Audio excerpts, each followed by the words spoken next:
So I was taking my kids to a local school here to play on the playground, and I was sitting here talking with my wife, and I was thinking about how, with all these advancements with AI, how it was going to be introduced into the school systems. And I started thinking about when I was in high school and the internet was still coming around. And for those of you that are out there Googling what year the internet came out, just understand it was a long time ago, okay? That's all you need to know.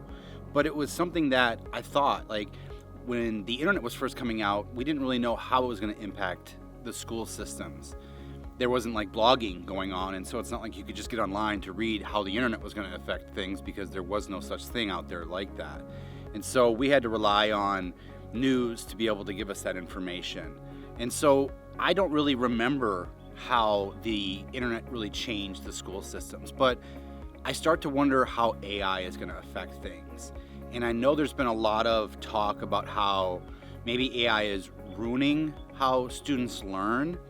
And so I get scared that maybe we're trying to push back on it a little bit too much. And so I thought I'd make a video about how we can maybe put some of the concerns to rest, but also kind of think about what obstacles we might need to overcome still. Now, I get it. The first thing that probably comes to people's minds is kids are going to start cheating. And I think it's a valid concern, but I think that's something that would take place if we just kept the current system intact. And that's why I think going into this, we need to not only think about how kids are going to start using AI in its current state, but what things do we need to change moving forward to maybe make AI more integrated into the systems that we got in place right now. I think one of the arguments out there is about the creative piece of it. And I think that creative piece can go both ways. Yes, I think AI has the opportunity to replace a lot of the creative aspects in our lives. But again, I think that's where the school systems need to start thinking about how do we teach our kids to utilize this technology to benefit them, to enhance their own skills, not to replace skills that they're going to need. And when I think about creativity, I get a lot of times where I'm just in my head. I just don't know what the next step is or what I'm trying to do next. And so I will utilize AI to just dump a bunch of things out there that I can use to kind of spark my own creativity. And I think that's where we can use that in our own school systems. Maybe kids are a little bit lost. Maybe they don't know where to start. And so having this out there can help them get that piece that they need to get started with. Look, I know that we want to make sure that we're cautious when it comes to a lot of this stuff in our school systems, and I agree with it. We definitely need to be cautious of it.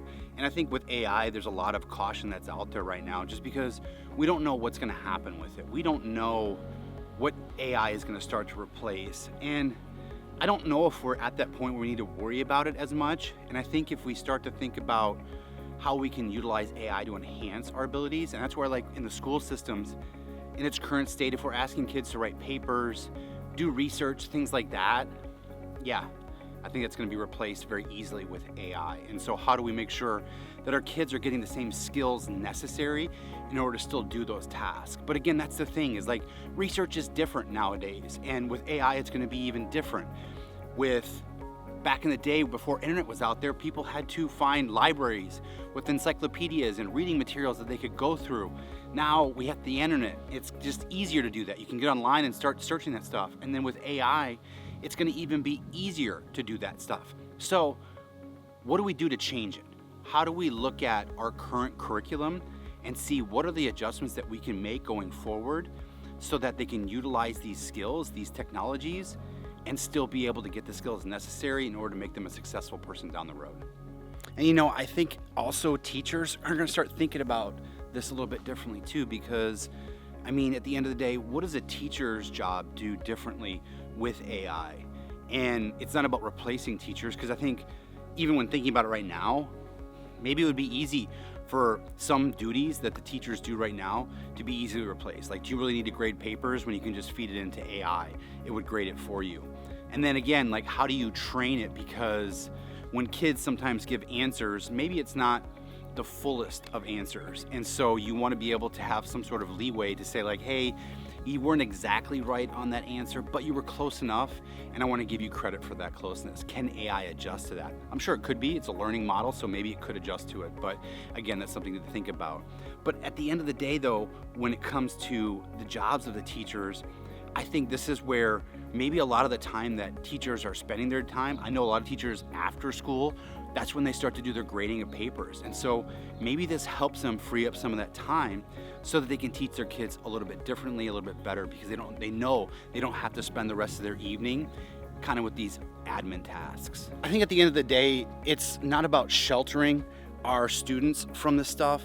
We have to be cautious of it, because if we continue to shelter them in this capacity, I think that's when they possibly could be left behind.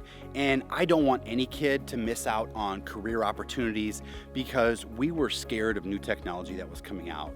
Now again, this isn't one of those things where we either adopt it fully or we just ban it completely. I think we have to be thinking a little bit more along the lines of integration. What's gonna work, what's not gonna work. But then it's thinking about what does the future hold with AI? What we're seeing right now, I think we're only scratching the surface of AI. And so as we start to integrate this into our school systems, I think we're gonna start to see more advancements come out. And instead of holding off on those advancements, we have to be extremely ready to take on those adjustments and make sure that we're adjusting ourselves as well. Thanks so much for watching today. I think the questions that we have to ask ourselves is, are we actually avoiding new tools, or are we teaching responsibility? Are we protecting our students, or are we actually holding them back? At the end of the day, we have to remember it's not about banning or embracing it blindly. It's about intentional use, critical thinking, and ethical learning. Don't just take AI and ban it altogether. I don't think that's the answer. I think it's about teaching students how to use it wisely. At the end of the day, there's gonna be some adapting that has to be going on with both students and teachers, and now's the time to start doing that in its infant stages. AI is still very, very new, and I think it's only gonna get bigger, and so we have to get ahead of it right now before it gets out of hand and we start avoiding it altogether. If you haven't had a chance, take a look at some of my videos I've got posted. Remember, elevating yourself to the next level, it starts with a single step. Take your step today. We'll see you next time.